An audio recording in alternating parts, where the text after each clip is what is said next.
এক কাপ চা দেন তো। কি চা দিব ভাইয়া, রং চা নাকি দুধ চা? রং চা দেন। ভাইয়া চিনি কি বেশি হবে না কম হবে? চিনি কম দিবেন। আচ্ছা ভাইয়া, চায় কি আদা দিব নাকি লেবু দিব? লেবু দেওয়ার কোনো দরকার নেই, আদা দিলে চলবে। ভাই চা কি ওয়ান টাইমে দেবো নাকি রেগুলার কাপে দেবো? কি সমস্যা কি ভাই? আমি কি এখানে চাকরি ইন্টারভিউ দিতে বসছি? আপনারা দুজনে মিলে প্রশ্ন করতেছেন কেন? একজন প্রশ্ন করেন। আসলে ভাইয়া আমাদের এই দোকানটা আমরা যৌথভাবে চালাই, তো এই কারণে দোকানের সমস্ত কাজ আমরা যৌথভাবে করি। কোনো কাস্টমার আমাদেরকে প্রশ্ন করলে উত্তরটাও যৌথভাবে দেই, আবার আমাদের যদি কোনো প্রশ্ন করতে হয় আমরা যৌথভাবে প্রশ্নটা করি।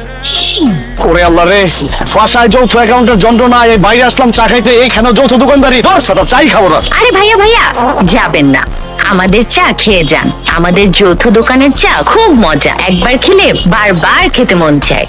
আচ্ছা ঠিক আছে, দেন তাড়াতাড়ি দেন। ভাইয়া বললেন না তো চাটা কি ওয়ান টাইমে দেবো না রেগুলার কাপে দেবো?